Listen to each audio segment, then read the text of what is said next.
supposed to be a workshop of some sort, and so I guess I'll open it up for questions if anyone has any. What is that? What's it like being Bill Monroe? Oh my gosh, I'm going to choose not to answer that question. I did have someone come up to me after a show and said, you sound like a young Hank Williams, and which doesn't make any sense to me. And I mean, I'm older than Hank Williams ever was, but I know. Mark. What kind of guitar is that? Why do you play over the tailpiece versus your Martin?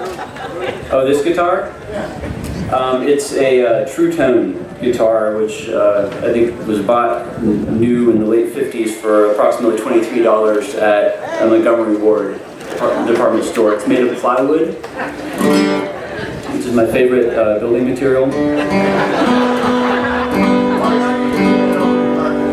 What's that? Why are you using that over your Martin? Why do I use it? Because it sounds like that.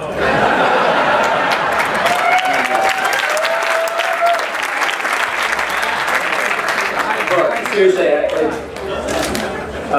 have my Martin over here. I'll be using it in a bit, but the Martin is a D18, and it's very mid-rangey and focuses and kind of punches through the mix. So I usually use the Martin when I'm playing with other instruments because it can kind of find a spot, and I use this one when I'm playing by myself.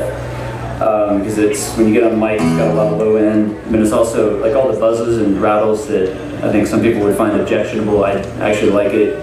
It's kind of, it's a little bit like what fills in the upper end of the spectrum, like cymbals do in a drum kit, or say like the African kalimba players, they'll like nail bottle caps and stuff to the gourd instruments, and so it rattles around. Like all that extra rattle is just part of the music, and that's how I think of this guitar. I heard that low end. I was going to ask you, my question was, are you playing in drop D or? The question is, am I playing in drop D? Well, actually, I'm playing in drop everything. This guitar, I tune down the whole step, and then sometimes I tune down the low E string, or which is now usually a D string. Now it goes down to low C. And I originally did that because when I bought the guitar, the neck was all warped, and I needed to have less tension on the neck so I could play it. And since had work done on the neck, so it doesn't need that. But I just liked the sound and kept doing that. I'm actually thinking about doing that on my Martin too. So we'll see. Make some people blanch around here.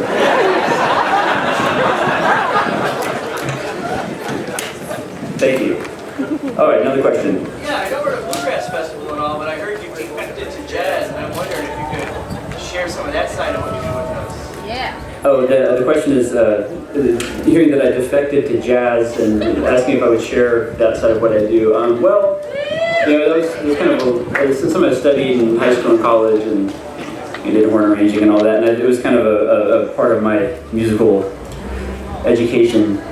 It was a good way to learn about harmony and how to improvise, and ultimately to me it felt, for me personally, like largely an academic pursuit, and after college, kind of get out of that ivory tower environment, and I felt that bluegrass music, which is something I grew up with, is something that spoke to me more directly, and I wanted to speak through, and so there is improvisation and syncopation and all that stuff in bluegrass music, and you'll hear little bits of that come out when certainly when I play with Chris Thile, we start to improvise and do all sorts of weird stuff that I probably wouldn't have thought to do if I had not studied jazz at some point, but I kind of try to keep it tucked in, because I prefer 3-chord music for the most part, and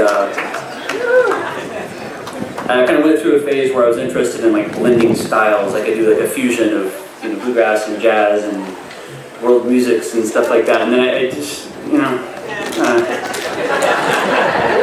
it wasn't what I was interested in. I like to sing loud and high, and there's something about bluegrass music that just it's very expressive and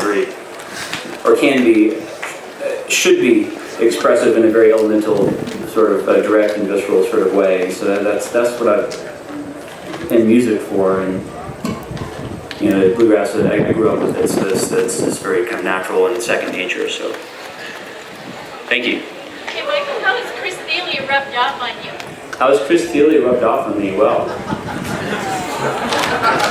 man, I eat and drink a lot better than I did before I met Chris. Man, that guy is it's like a heat-seeking missile. Like when you go to travel, like he's gonna find the best coffee, the best cocktail bar, and the best restaurant within a 60-mile radius. He always follows me around. But we're gonna get Chris up in a little bit.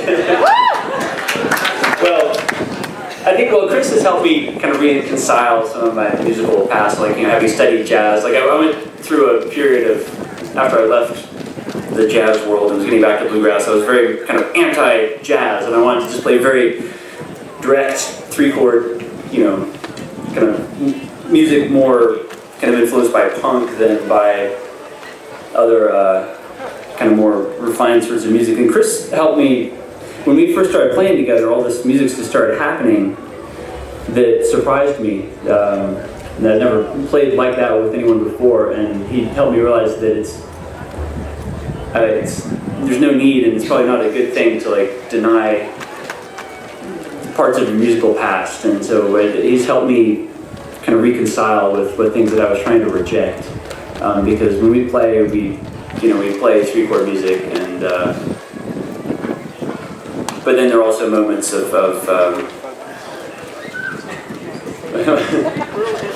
more kind of complex things happen that I think they, for the most part, happen kind of organically within the music. So it's kind of helped me be more at peace with that and not feel like I need to project, improvisation and whatnot. Play some more for you. Yeah, well, actually, speaking of Chris, we want to get Chris up here.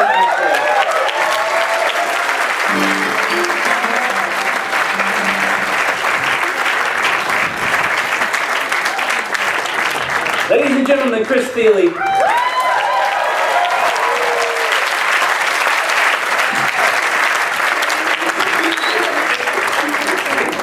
Well, one of my big inspirations, I know Chris's too, is Jimmy Martin, the self-proclaimed king of bluegrass. He's a fascinating character, and you talk about someone who's just very direct and visceral with bluegrass music. It's Jimmy Martin all the way. And so we're going to do one of his songs about a strangely named woman. It's called Sophronie.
I'm gonna